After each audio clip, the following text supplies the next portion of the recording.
All right, so it's about somewhere around in there. We were there, that slide there, and then the certain antitrust acts, Sherman Act, Clayton Act, and the Federal Trade Commission Act, all of them having a little bit more teeth and bite to their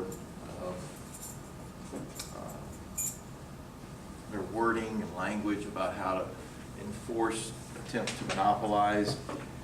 The next slide is a little picture of a timeline from 1890 when the Sherman Act was created and passed to the Bush administration, 2000, and that's about it. So it's a little bit old, doesn't have anything with Obama, but the Sherman Act, what the boxes say is that, well, how did they enforce the rules and the laws there of the Sherman Act and the Clayton Act? Well, and when it first passed, the Sherman Act was kind of lax in the enforcement of it. It was 1890, and so they kind of let things slide a little bit, but then in 1914 they began to tighten up the enforcement of monopolization attempts. And so they followed the law. And the 1980s, we're skipping over a bunch of years there, but the rule of reason became apparent again, which is more of a lax enforcement. It was Ronald Reagan's administration.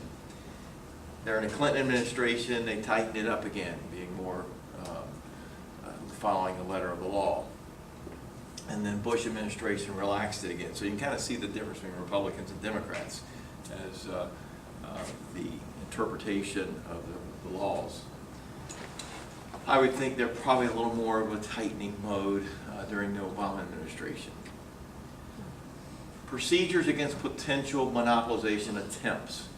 In the U.S., actions against alleged violators may be initiated by the Department of Justice. If a company is deemed to have tried to attempt to monopolize, the Justice Department can bring a action against them. The Federal Trade Commission can also bring an action, as they did against Borden and the evaporated milk example that we did the other day. Private plaintiffs can also bring an action. That would be just another party, another company. If one company is threatened, like I believe Netscape many years ago was threatened by the Internet Explorer from Microsoft, and so they filed a suit against Microsoft, which led to Microsoft's problems in terms of being a monopoly. The Justice Department focuses mainly on the Sherman Act, whereas the FTC focuses on the Federal Trade Commission, as it's named, and the Clayton Acts. It's kind of their do you have to remember that? I don't know. I mean, those are just facts of how they bring those actions.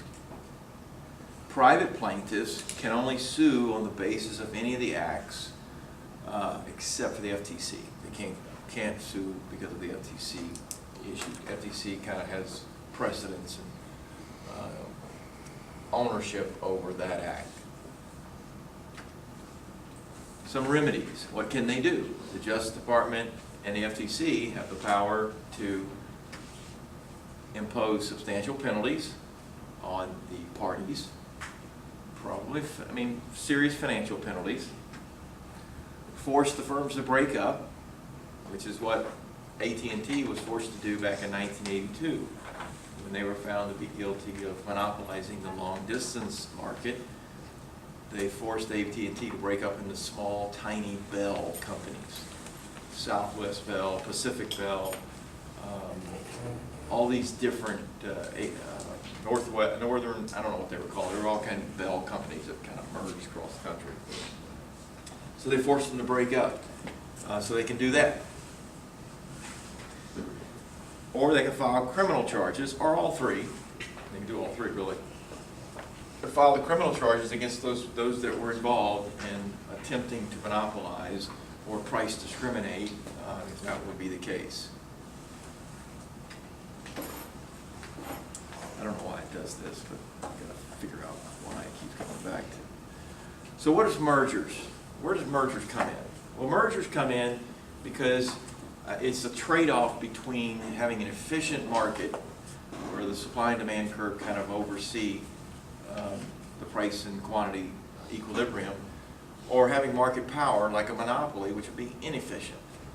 So there are two types of mergers. There are horizontal mergers between firms in the same industry, like Publix. Actually, yeah, let's do Publix. Publix and another grocery store. Sweet Bay. Sweet Bay. If those two firms merged, or Winn-Dixie, something like that, then that's horizontal in the same industry. Okay. These are the kind of mergers that are a little more problematic. The vertical merger is between firms at different stages of the production of a good. So you might have a manufacturing company which goes to the wholesaler, which might go to a retailer, which then sells to the consumer.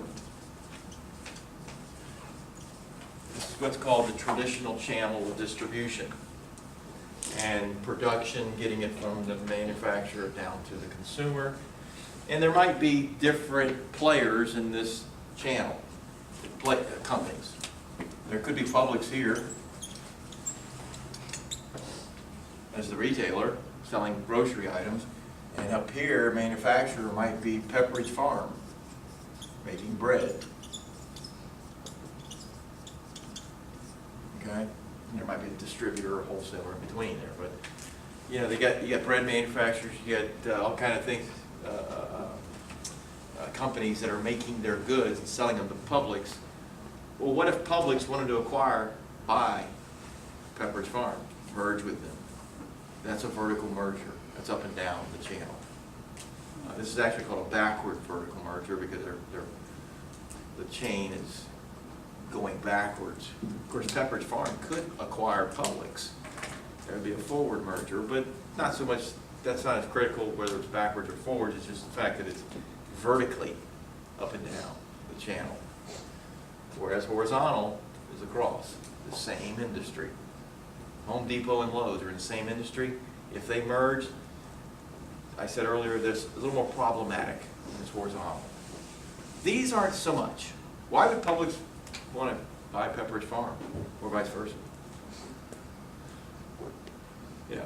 Because the cost of selling from the manufacturer to the retailer, then the retailer could Okay. sell They could it maybe along. lower their cost. Transportation, maybe cost, or marketing. They would have control. I was thinking of control of the market, not the market necessarily, but if Publix bought Pepperidge Farm, they now control Pepperidge Farm.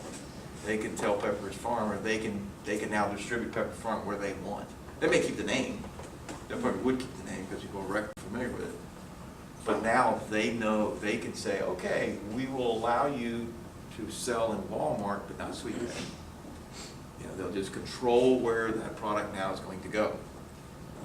So they do it for control, diversification. You know, Publix buying a particular manufacturer within the grocery industry. However, horizontal mergers, the ones that are in the same industry, are a little more of a concern to the government because of the potential market power to raise prices and reduce output. And the government would have to approve these kinds of mergers. So how does it approve it? Well, regulating them is complicated by two things. One, what is the market? That's always a question. It's not always clear what the market is. For instance, Hershey Foods and Mars. Is it the candy market or the food market? I think I would describe it more as a candy market. But you could classify it as just under the broad category of food. It is a food item. It's a specific food item, it's candy. But if it's food, if you classify it as food in the courts say, well, it's a food item, it's in the food market. Well, Hershey and Mars are small players. I mean, they're big in the candy market. It's more specific. So that's a pretty clear-cut example where you could probably say, yeah, it's a candy market. But there might be other times where market is not as clear. You wouldn't be able to define it. If it's a broad word, like the word food, then how can you be monopolizing it? Hershey and Mars would not monopolize the food market. There are so many other manufacturers of food. It's not a big player. But they certainly would dominate the candy market if they merged. Because they would be, if not the biggest company together. Also, the possibility of a newly merged firm being more efficient than individual firms. Remember, monopolies, or attempts to monopolize, tend to be inefficient. But the complication here is that if two firms merge, maybe they are going to be more efficient than the two individual firms. Because one might have a great distribution center. I'll give you an example here. Merging firms may have complementary efficiency, such as excellent product and poor distribution system, and vice versa. One may have a poor distribution system, the other one may have excellent product line. I think Lowe's has a better product line than Home Depot, even though my daughter works for Home Depot. I tell her that. I said, you go to Lowe's, they got a little bit better, like, household decorating stuff, decor stuff, than Home Depot. Home Depot, I think, more for the construction side. You know, that was their beginnings. They've started to kind of develop a better decor department, but I've always thought Lowe's was a little bit nicer. But if they merged, they would probably complement each other in that regard. My daughter works in the area of the .com for Home Depot. One of the things I think Lowe's came out with at first was buy online, pick up at the store. There's an acronym they use, BOPPS maybe, I don't know. But the acronym is buying it online, and then they would have it delivered. You just got to go to the store and pick it up. It wouldn't have to be delivered to your house. So I think Lowe's came out with it first, and Home Depot did it. So now they're both doing it. Many companies do that now. Stores will do that. But you know, those are types of services that are provided for the customer. So sometimes efficiency does take place when two firms merge. About some of the guidelines, based on 3 parts. Market definition, just to mention that. Sometimes that's the guideline you got to go by, and how the government will determine the market.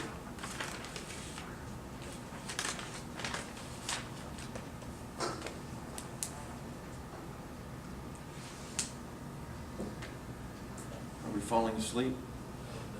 Or looking at our text?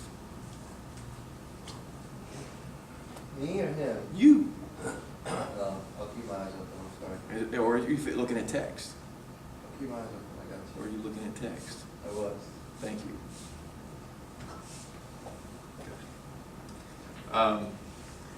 At 8 o'clock in the morning, wow. Measure of concentration. Now that's what we're going to talk about with the Herfindahl index. We're going to do that in a second, the math on this. It's actually the Herfindahl index, but I just shortened it. The Herfindahl index. HHI. We'll do it here in a minute. Or the merger standards. And that kind of relates what the index might be, and whatever the numbers are, those are the standards that the government kind of goes by. And the government does look at these numbers. So it's not a very complex calculation.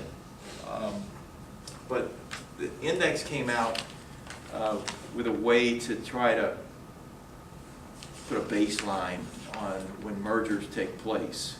I do have an example. We'll do it here in a second. You're going to have to do it. You're going to have to do this calculation.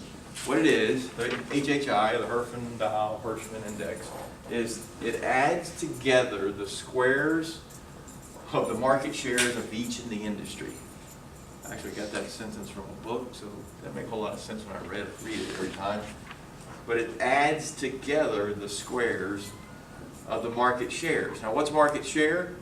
Well, in sales, think of the pizza industry.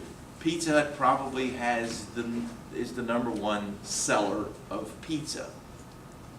Maybe they have 40% of the market in sales.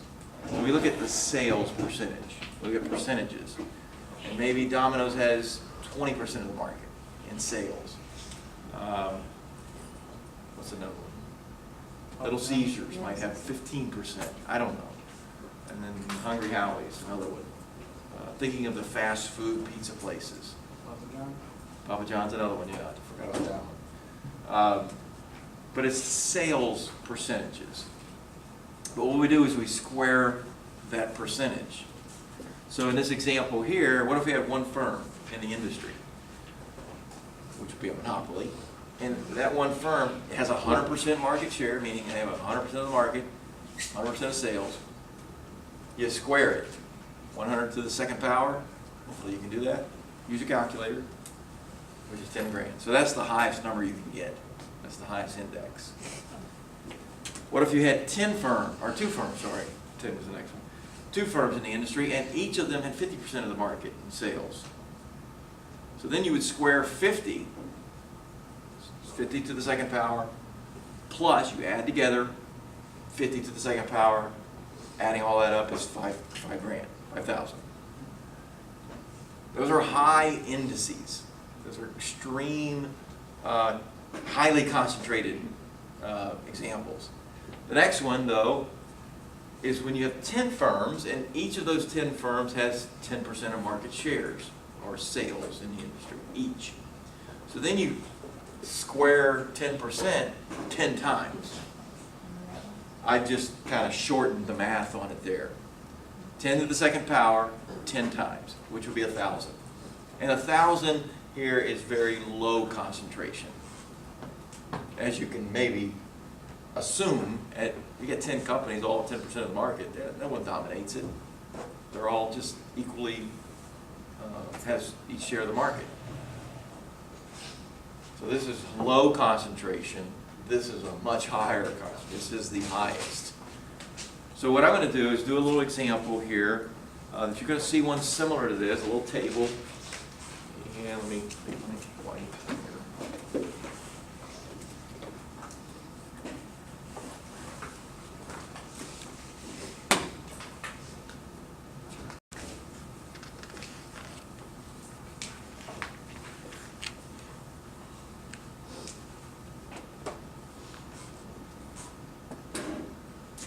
Let's say there were 3 industries. Let's say this is pizza. Doesn't really matter. Tires.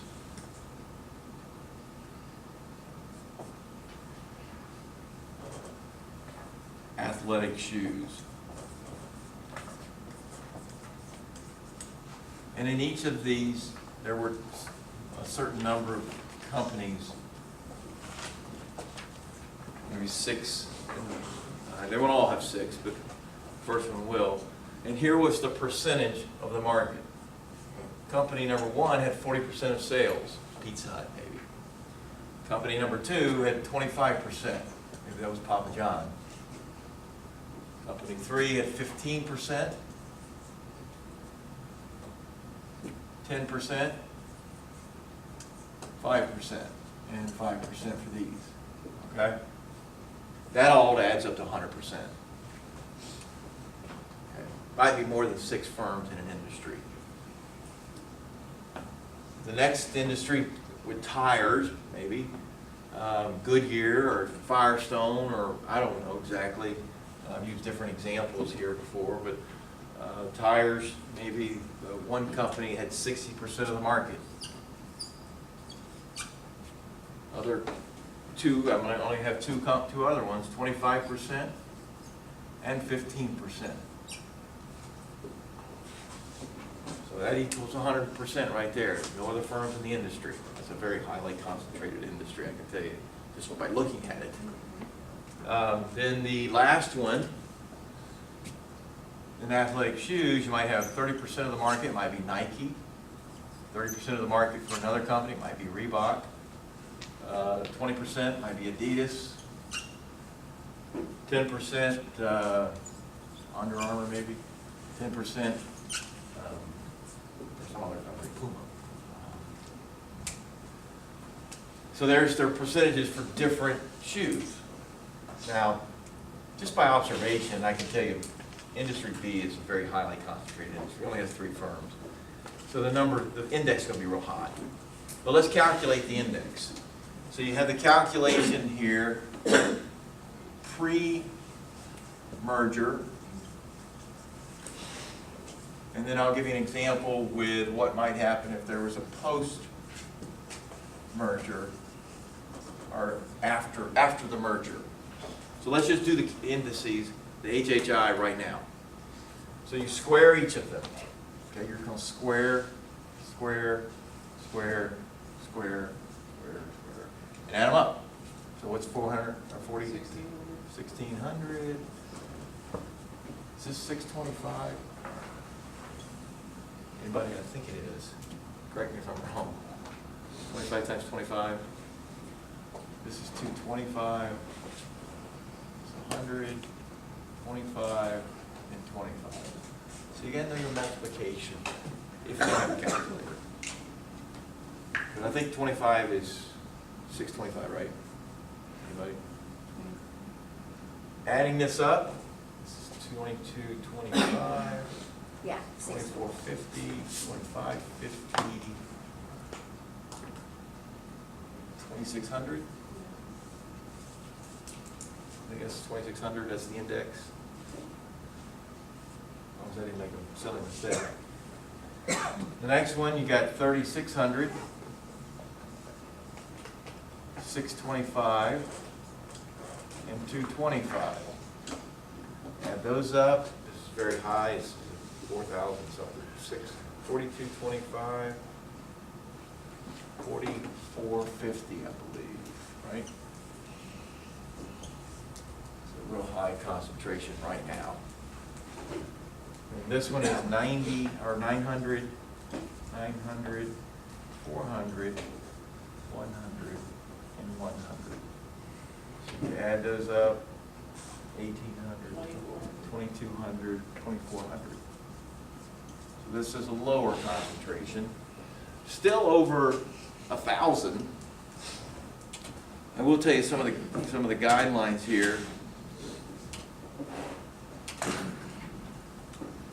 And they're talking about post-merger HHIs. Right now, we're at the pre-merger. We haven't even talked about merging companies. But if it's below 1,000, that's referred to as not concentrated. Mergers are not challenged at all. In other words, the government will say, yeah, stay in, but we're good. You're good. No problem. But what if, I'll just make an example here, some companies decided or wanted to merge. Let's say these two guys here at the end of the pizza industry wanted to merge. Okay? I don't know who they would be, but the two companies that own 5% of the market each. Well, when they merge, they now have 10% of the market because it's going to only be one company. Together, they're going to have 10% of the market. Well, you've got to square that. Square the 10%. So 10 to the second power is 100. So now, if you re-add everything up, what is it? 2650. Yeah, it just adds 50 to it. So it's 26. Ooh, put that figure. Post-merger would be 2650. just combining those last two little firms, squaring that percentage, and then now the new post-merger, after the merger took place, would be 2650, according to the index. Is that going to be allowed? Well, it probably would be allowed, only because it only went up by 50 points, with the entire index. Because below some of these other standards that it talks about, first off, it talks about between 1,000 and 1,800 as being moderate concentration. Of course, we're already above 1,800 at the beginning. But mergers that raise the HHI, increase it by less than 100, probably will not be challenged. So that's where that I mentioned, it's only a 50-point increase, so it probably is going to say, yeah, it's okay. Those two guys can merge. No big deal. These two guys, probably not. But we will challenge that one a little more. Okay? Mergers that raise it by more than 100, so if this would have been more than a 50% or 50-point increase, then it might have been challenged. It just depends. But I do like to use the benchmark of 1,800 as the kind of the guideline. Although I think it just depends on the type of industry. Anything above 1,800 they consider to be highly concentrated. Doesn't mean a merger can't take place, it just means it's highly concentrated. Mergers that increase it by less than 50 points will not be challenged. Again, this is 50, so it may not be. By 50 to 100, may be challenged. And by more than 100, it will definitely be challenged. So let's take another example in an industry. Let's say that, I mean, this is so highly concentrated, you wouldn't even be able to think of a merger there. What if the two 10% guys on this one tried to merge, or wanted to merge, the athletic shoe, Puma and, what I say, Under Armour, they merged. Well, there'd be 20% of the market there, so 20% times to the second power is 400. So 400, you just would add 200 points to it. So this would now be 2,600. That one, since it's a 200-point increase,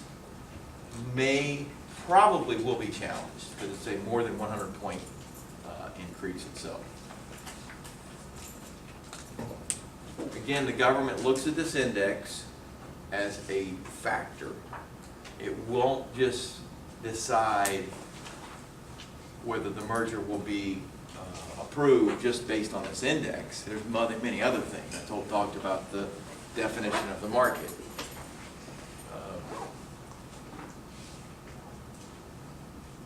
Don't text. Jeez.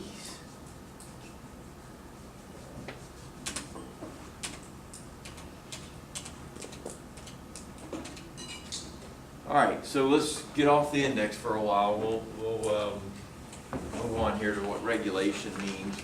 It's the last couple slides. The justification for antitrust policy is that the government wants to ensure a level playing field. You want to make fair for all the firms in the industry. Regulation of industries, competitive and monopolies, has many justifications, ranging from the protection of health and safety to the protection of specific industries. There are two kinds of regulation. There's the economic regulation, which is the prescription of price and output for the specific industry. That would be P&Q, quantity on the horizontal axis, price on the vertical axis, based on the MR=MC relationship. And social regulation. We really haven't said much about that, but that's the kind of regulation that deals with this health, safety, performance, and environmental standards that would apply across several industries. And there are many agencies of the government that were formed to regulate those industries. So what are the regulations of monopolies? We know that monopoly is inefficient, whereas perfect competition is efficient. One possible objective of the regulation of monopolies is to achieve allocative efficiency, but it would require pricing so that the price would equal marginal cost. If this was done, then firms would lose a lot of money. they would suffer large losses, these monopoly-type firms.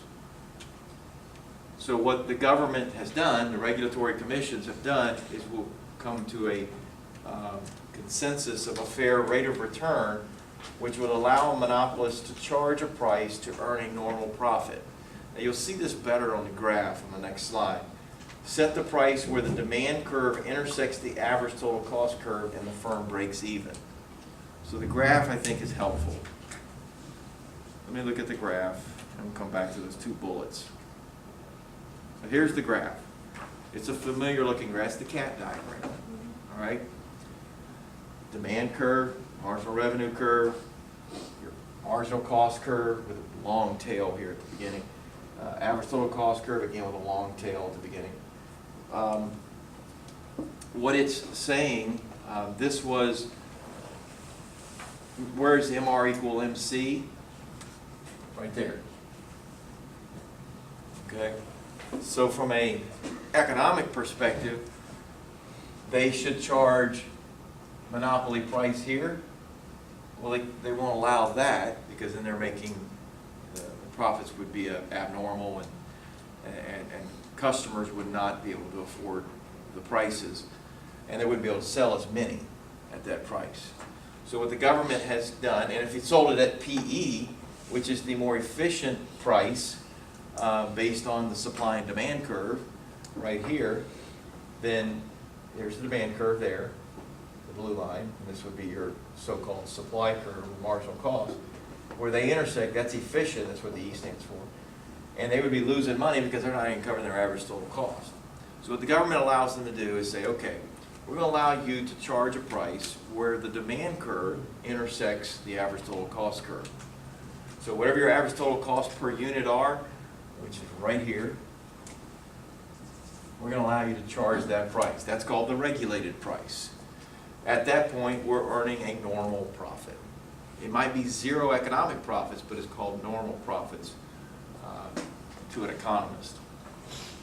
And they'll be able to sell not as much as this quantity, but at least a little bit further back, the regulatory quantity. Not very many people are being left out of the market. The problem with them selling at this price and the regulatory commission allowing them to sell it at where the demand curve equals the average total cost curve is these two bullet points at the end here on the previous slide. It allows the monopolist to cover its cost, which is good, but it does not solve the allocation of resources problem. And then the second bullet point is probably more important. Also, since the monopolist's costs are covered, the monopolist has no incentive to keep costs under control. And what that means is, if the government says, oh well, we can always charge where the demand curve equals average total cost, but they're not telling us to keep our costs in control. So if you look at the graph, their average total cost curve is this orange line. And the government says, hey, we can always charge right there where they intersect. This is where demand equals the average total cost. Okay, you can do that. That's what they allow us to do. But next year, maybe our average total cost line shifts upward. Everything shifts upward. They have no incentive to control their cost. Maybe they build a new plant, build a new smokestack facility. If you're thinking of maybe a floor power and light. So then the government says, okay, well then charge people that because you're allowed to. Or the following year, they keep adding to their cost. They can charge this price. They keep adding. Finally, they may even get back up to so high a price that it's kind of a monopoly again. If they don't control their average total cost or their costs in general, those prices are going to continue to rise because the government allows them to charge where they're going to earn a fair rate of return. All right, so that's kind of the bad thing about regulatory pricing. The last slide is just a list of social regulatory commissions that are created by the government. They're agencies of the government to help with the safety, I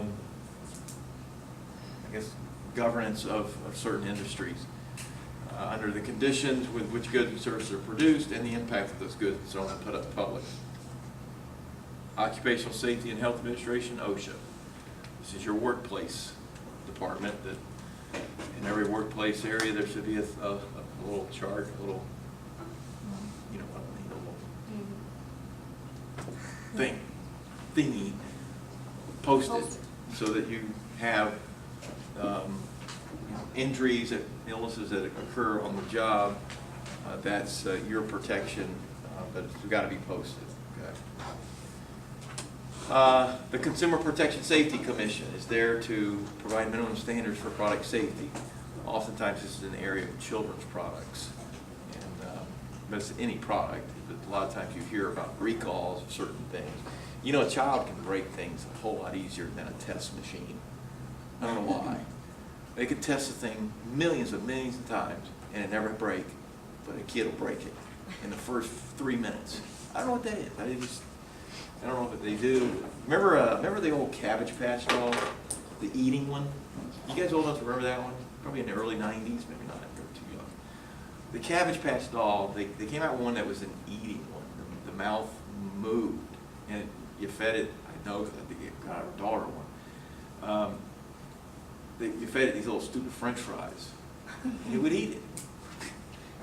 Well, some little girl got her hair stuck in this thing, got her hair too close to it, and it ate her hair. Well, they had to come out and have a recall on it or something. We didn't send it back though. We kept ours. I don't even know where it is now. I guess one of the girls might have it. But they always come out with things like Food and Drug Administration is concerned with the safety of food, drugs, and cosmetics. I think we need an FDA. If we didn't have an FDA, I wouldn't. And if you guys work in the food industry, don't tell me any stories. There's supposed to be requirements and regulations of safety and cleanliness of food and all that kind of stuff. You wouldn't know what you're eating, how safe it was. There is guidelines, all right? But don't tell me any stories. I don't want to hear them. Drugs, another one. Pharmaceuticals are tested. Although you read the label on a pharmaceutical drug, the side effects are worse than having the problem. So you might as well just take the problem. I mean, it's awful. Sometimes you read them, you go, may cause severe whatever, dizziness or something, and you're going, well, heck, I'm not dizzy now, but I don't want to get dizzy. I tell you what, dizzy is one of the worst feelings for me in the world. I hate being dizzy. I don't get dizzy much, but when you do, it's just kind of like, whoa, I ain't right. I mean, my ears or whatever going on. But you'd like to have safety in the Food and Drug Administration. Cosmetics, another thing. Equal Employment Opportunity Commission, EEOC. This is for the hiring and promotion and discharge of employees. Protection for that, for discriminatory action. It's been in, I think, since the 60s. The EEOC has been in place. And the EPA for pollution, for safety there. And again, these are all social regulatory commissions that are there to protect consumers. And again, pollution is probably a bigger concern today than it was maybe in the 60s. I mean, we could care less about the harmful effects of the mufflers of cars. Today, it's a lot more regulated and there's more clean air consciousness for the government. Okay, so that's the last one there. The end of the slide. So let me pull up the review sheet. Here it is.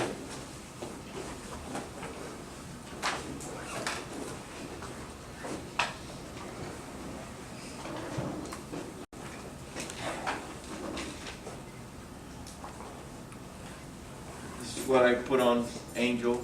Hopefully you guys do it. So it is there.